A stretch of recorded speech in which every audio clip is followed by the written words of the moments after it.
All right, hey, what's up, guys? Coach Mac, Play Fast Football. All right, going to do a video today. One of my subscribers asked to comment when we did our single fire blitzes the other day. Asked to kind of go through what we think about when fitting runs in our single fire blitzes. So what I'm going to do is I'm going to take you through what we kind of think about when we are 3 under 3 deep, and then how that might change slightly when we go with a little bit of man free in our single fire pressures. Make sure you check out excuse me, some of our sponsors. Game Strat sideline replay system that we use. Difference USA's the ultimate striking machine. We have one of their striking machines pads in our weight room. JustPlay Football's digital software tool I use to diagram plays, and if I'm going to speak at clinics, it's what I use to build our playbook and to diagram plays. HighandTight is a football that we use. It's a training aid, ball security training aid that teaches you and your players the proper points of contact and points of pressure to hold the football correctly, and if you don't hold it correctly, you don't hear the auditory response. DC1, which is an in-game app that allows you to helps you make critical in-game adjustments based on live, actual in-game data. Baker Sporting Goods, which is the local sporting goods company here that provides us with our gear, so our coaches' gear, spirit packs, stuff like that, our uniforms, our fans' gear, stuff like that, is all provided by Baker Sporting Goods. They do stuff outside of here locally, but they're a local company here in Northeast Florida, so if you're in the southeastern area or the northeastern Florida area, make sure you check out Baker Sports. And then Dome Hats, which is the headwear sponsor of the school I'm at right now and Play Fast Football. So here's our Swords Up, all right, OP hat that was done by Dome Hats. They got a great custom online hat builder. Check it out. You can generate your own hats, change the panels, style of the hat, eyelets. You can see right here we've got black eyelets and we've got the black button on top, Swords Up on the back, and the Velcro. So customize your own hat online. Check out their online hat builder at www.domeheadwear.co. All right, so the other day we did a video talking about single fire blitzes and you know how we were trying to use some of our single fire blitzes to confuse some offensive linemen, get a little bit of movement, get our kids playing faster and downhill. And then somebody left a comment and asked me if I could talk a little bit about how we think about run fits.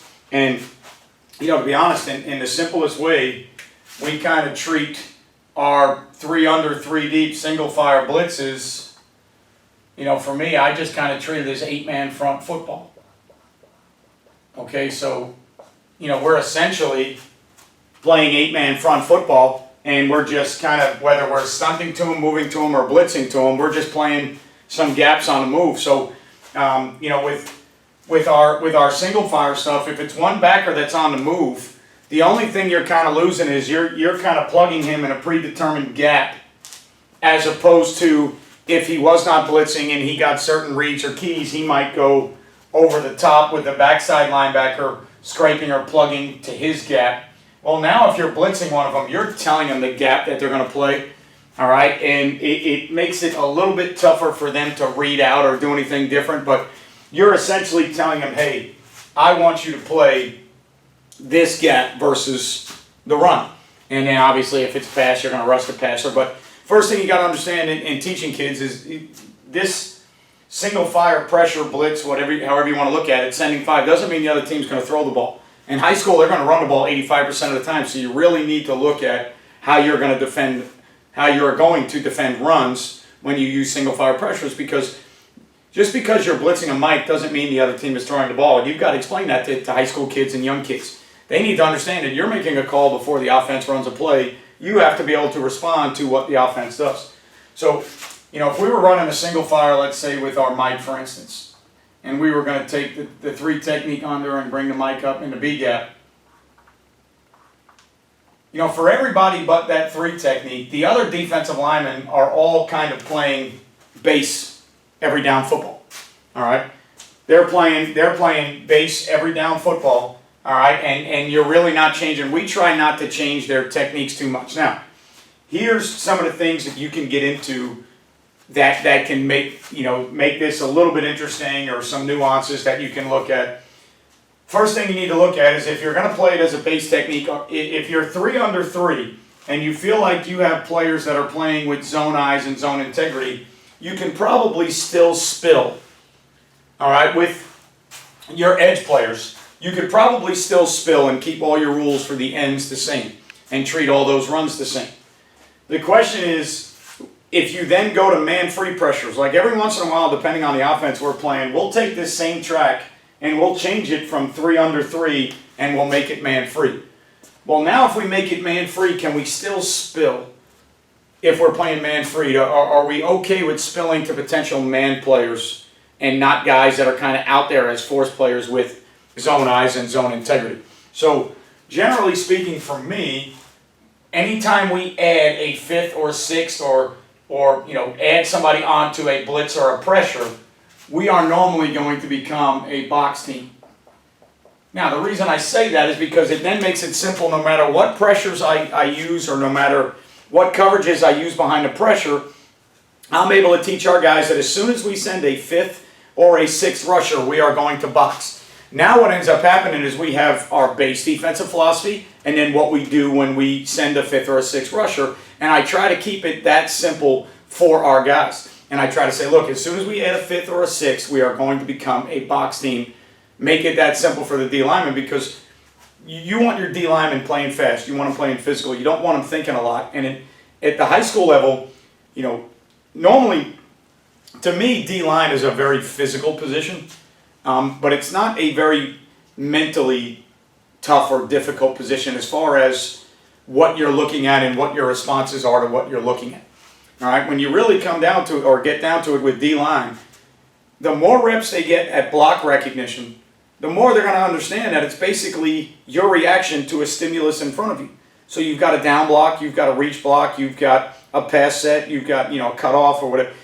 The more advanced you get at each level of football, obviously the more advanced you're going to get with your D line. But at the end of the day, their reaction to a stimulus in front of them, if done over and over and over again with repetition, that should be something that becomes second nature to them. And you should be able to get them to do or react exactly how you want them to react if their eyes are right and if it's done properly. The hard part about D-line is the physical battle, the techniques that are then going to happen after that. How they're going to beat those blocks, how they're going to leverage blocks, how they're going to long arm, short arm, all the different techniques that you'll use at D-line to defeat blocks. All right, and then the physical tools that you have as a player, speed, size, twitch, things like that. Those are the hard parts. But as far as the block recognition and the reaction to the block recognition, that should be an easy part. That should just be repped over and over and over again. And if your eyes are right, you should be able to react. So it's the same thing when we start pressuring. If we get to where our pressures are taught that they're boxed, if we rep that enough over and over and over again and they know that pressures are boxed, we should be able to get that accomplished. Okay, but with that being said, if you were a 3 under 3 deep, there's nothing that says you can't still try and spill with your guys, and now your base theories and your blitz theories remain the same and you guys don't ever have to change. Okay, so for us, we kind of just treat it as it's an 8-man front theory. All right, if we're sending the mic in a predetermined gap, then we already know that we should have those gaps on that side played. We don't have to replace any of those gaps with any of our players. All right, so in other words, if we were in base defense and they were to run a power play strong and they were to pull a guy, if we're trying to spill that, we might send our mic over the top and now bring our will back with it, try and gain one to the side of the puller. We might, hump the center or try and work back across the center's face. Once we go to these single fire pressures, we now kind of know that if we do it correctly, we've got every gap accounted for on the front side. So now if you got that same skill, that same, let's just say for argument's sake, you're getting this. All right, so you're getting gap down, back, kick, wrap. All right, so now what's going to happen if you do it correctly is the spike here should eat up the down block of the guard so he can't get to the next level. The Mike backer that's blitzing inside the tackle in the B gap eats up the down block of the tackle. That guy can't get down. Whether you're spilling or boxing this, all right, that fullback is going to block your end. So now your inside middle 3-hole player, when he gets the pull, he's now free to run over the top because your front side gap should all be accounted for. So now you should be able to have a will linebacker that's free to run over the top. The backside B gap is going to be open, and now this is where your fold safety is going to fold into the backside B gap, all right, which will allow your will linebacker to play as fast as he wants over the top because you shouldn't need your will linebacker to plug anything on the front side if you execute the blitz correctly, because all the gaps should be accounted for. Now, the problem you have in high school is the bodies aren't as big, they're not as physical, so sometimes, when you cross face here, you end up getting blocked down if a kid doesn't move correctly and stay lateral to the line of scrimmage and he's 200 pounds going against 270 pounds. Sometimes you get blocked down and now there's a gap there that really shouldn't be there because the displacement of the down block on the stunt makes it, go 8, 10, 15 yards inside, okay? The Mike that's plugging, when he plugs the B gap, sometimes if he gets washed down by the tackle 6 to 8 yards inside, now all of a sudden you're talking about running lanes and more room that are there because of the physicality of the players. All right, when you watch a lot of times in college football or NFL football, when you watch teams pressure, the running lanes are so constricted because of the size of the bodies, and when those bodies move into a down block, a lot of times you don't see guys getting blocked 8 yards inside on a down block. They might get displaced a little bit, and that's the difference at the big boy level, who can displace that body 2 yards. All right, but in high school sometimes when it's 280 on 180, that might get displaced sometimes 8 yards inside, which makes bigger running lanes. But technically on that front side now, you've got that A gap taken care of, you've got that B gap taken care of. Your box player, if you're boxing it, is going to get kicked out. So now really you know where that will linebacker is going to fit. You know where that ball's got to go. All right, now the key is if the puller can get to him, you probably got to spill the puller and see if you can get that ball sent out to your other 8-man front player, which is that 2-seam player outside. All right, so in theory, it's very similar to 8-man front football. All of our gaps are just already accounted for, so there's less reading by the backers, and your backside backer should be able to play a little bit faster, okay? But, at the same time, it's the same thing we would get. The only difference is if we weren't blitzing this is we'd probably get the Mike over the top to try and spill, and the will would be maybe a little bit slower or a plugger into this A gap on the backside. Well, since we've already plugged that A gap and the B gap on the front side, now the will can kind of replace where the Mike was, and he can run a little bit faster. All right? It'd be similar if we were seeing like a weak side zone ISO theory. Okay, so if we were seeing a weak side zone ISO theory, and let's say we were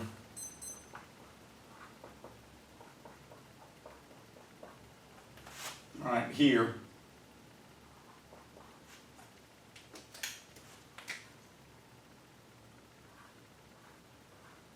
Let's just say we're getting zone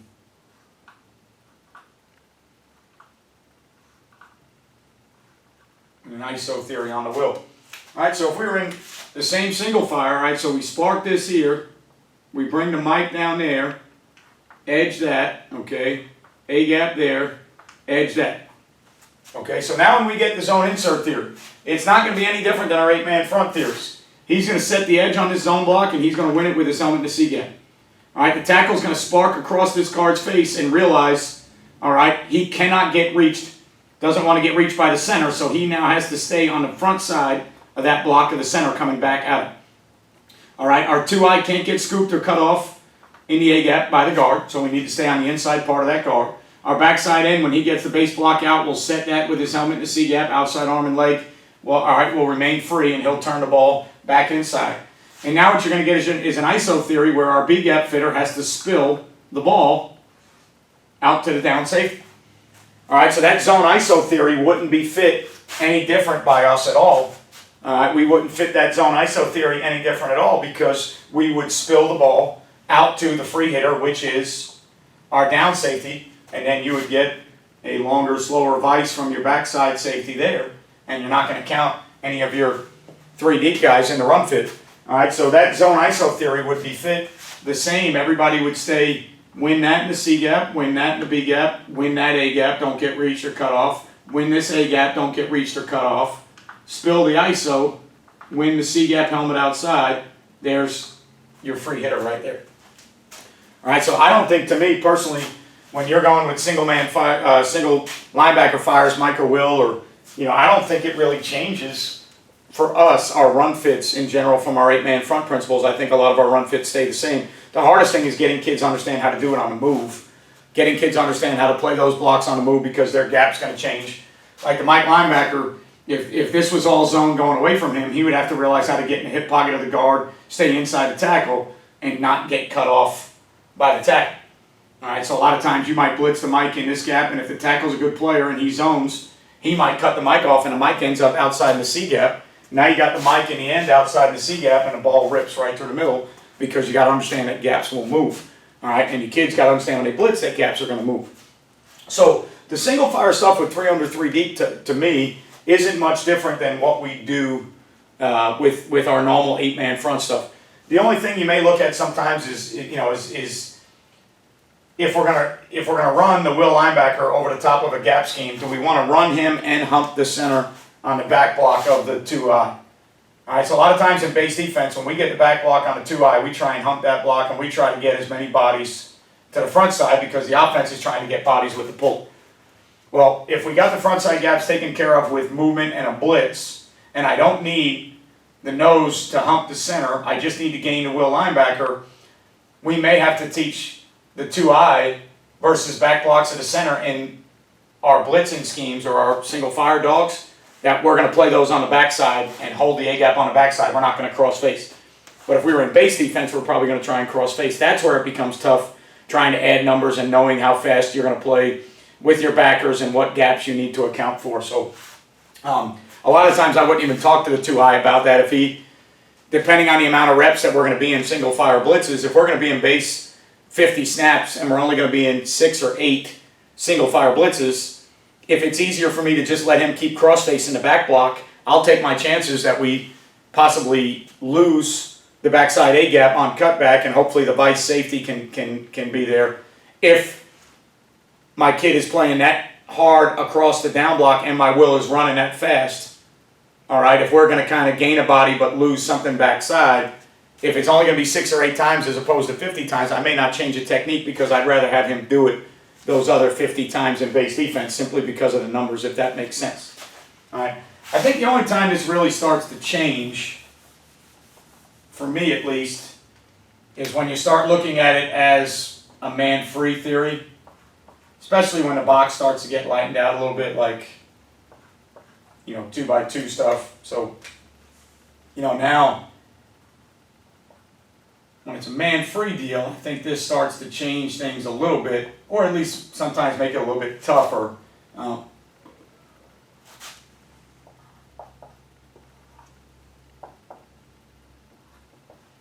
So now if you're running the same single fire game here, and it's a man-free deal. All right, well, the first thing you got to understand is you're going to lose the kind of force vice integrity that you had from those safeties in the 8-man front principle. They're not zone-ized players anymore. So in today's day and age, splits the way they're going to be, guys running, all these nows or the side screens out here, you are going to lose these guys in the run fit. All right, you are going to lose those guys real quick. Now, I know some teams in their man-free stuff try to gain that free safety in the fit, and I think that's okay. But as far as the box is concerned, all right, this gets a little bit, it gets a little bit iffy or a little bit different per se than when you're fitting it with an 8-man front, because now all those same things, the will can't play as fast to the front side as he did before because he's losing a backside B-gap player. All right, so like right now, the one that becomes, the same thing that becomes a little bit of an issue right now is if you got that same zone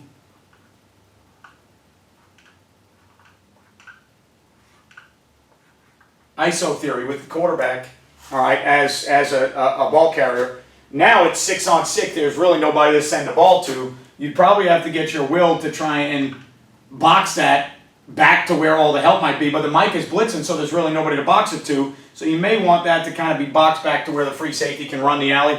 All right, that's kind of your choice. But when you start to get into man-free, it gets a little bit more difficult to handle, all right, some of the run fit deals simply because your will can't play, or your single fire, the backer that you don't fire in the box can't play as fast simply because he doesn't have guys behind him coming with him as vice cutback players.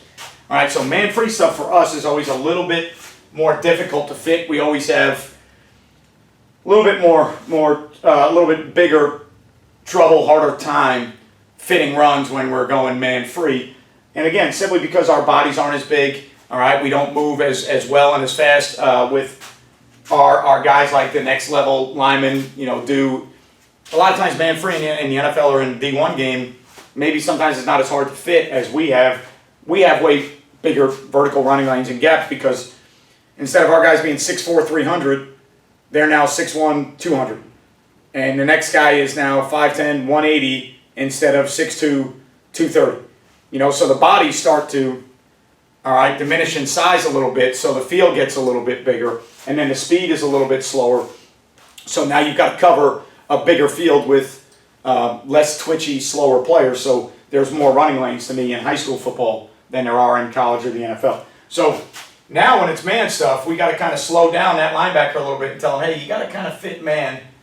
And again, even when it's just zone read theories, you can talk to him about what gaps are going to be open, but you got to talk to him about how to tempo the ball and how fast to play, because now, on simple zone stuff, you don't need to lose him too fast over the top here when all those gaps should be playing. You kind of need to stack him behind the 2-eye here so that he can show up back, to where his open B gap is. And I know there's a lot of talk, one back, one gap, and that's easy to say, but I don't think it's always easy to do. So, it's not like you're just going to sit here and plug in B gap all day long because, it's not, I don't think every run is that simple to say one back, one gap, just fit that open B gap. But now you're going to have some of those issues with how fast he plays, where he sends it, because you don't really have a free hitter unless you count the free hitter to be this free safety. And to me, that just puts a lot of stress on that alley play. So, sometimes the man-free deals in your single-fire pressures create a little bit more stress on you in the run fits, and I'm always a little bit safer depending on where we are on the field with our blitzes, because I don't like our run fits to man-free as much as I do when we're 3 under 3 deep. But what I do like when we go man-free, and the reason we carry it, I'm not in love with the run fits. I'm not in love. I think they get an extra number with quarterback runs and especially lead quarterback runs. But where I do kind of fall in love is the ability to take some of those away. Because now when we're playing man-to-man, there really is no conflicted player that has a run gap and a pass coverage. So now that we're playing man-to-man, we don't have to worry so much about RPOs. So, you just got to kind of be, that's why to me you carry both. You carry single fires that are man-free, and then you carry single fires that are 3 under 3 deep, and then you just choose when you want to use them to get what you want to take away. So I feel more comfortable with single fires that are 3 under 3 deep versus run game. I feel like it's 8-man front.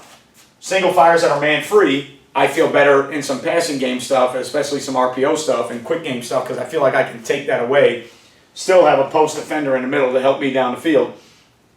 Adding a guy to the rush, so I feel like I'm affecting, the quarterback a little bit. So, to me with single fires, it's a matter of when and how you choose to use which one. I think you got to carry them both. We carry 4 under 2 deep as well.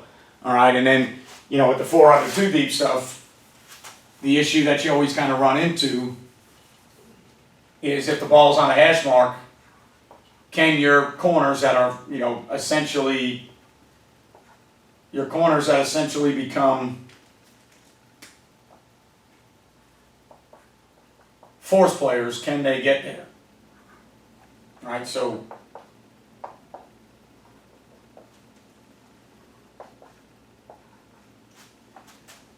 so if we were to go, even if we ran the same, you can run the same pattern, we don't, but you can. So even if we ran the same single fire pattern, what's going to end up happening now is to the front side or the blitz side, you're actually going to gain a player.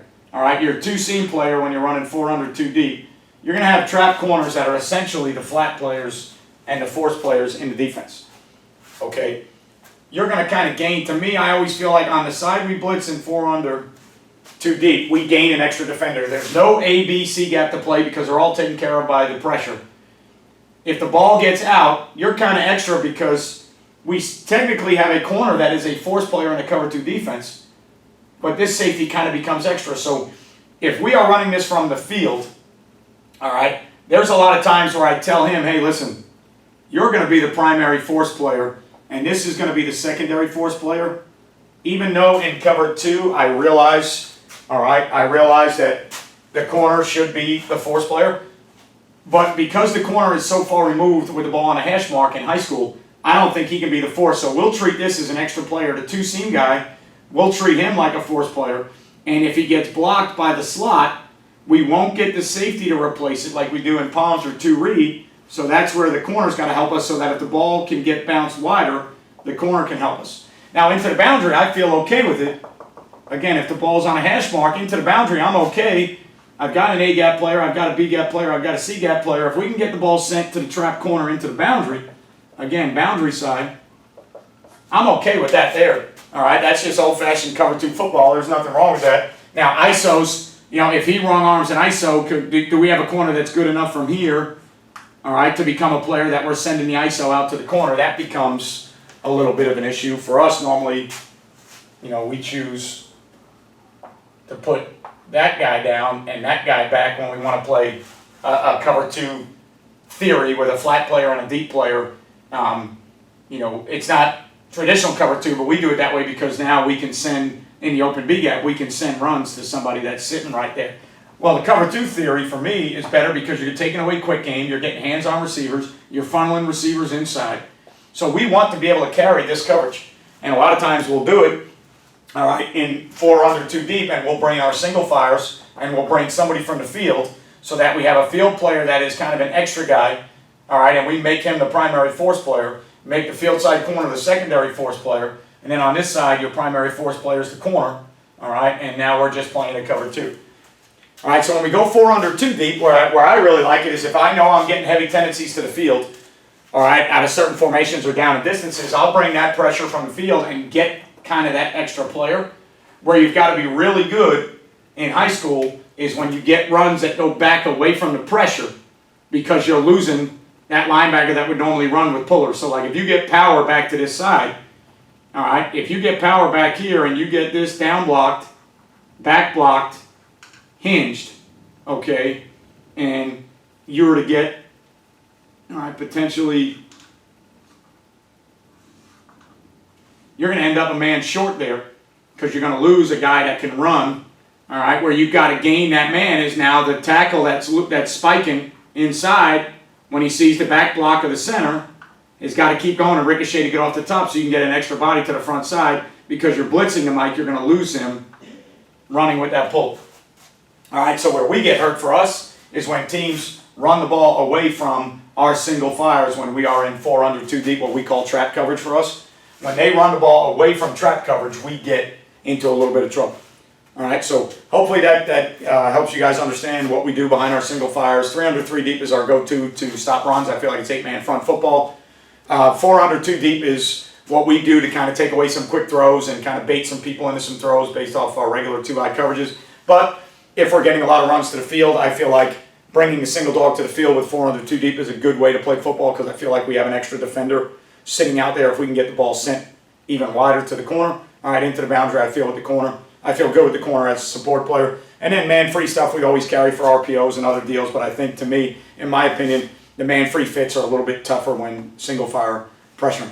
All right, I hope that video helps you guys. I appreciate everything you do for me. Thanks for subscribing. Make sure you click that subscribe button, turn the notifications on so you know the next time we do a video. Thumbs up, thumbs down, leave a comment. I get back to everybody that I possibly can when you leave a comment. All right, remember, you won't play well until you play fast. See you next time.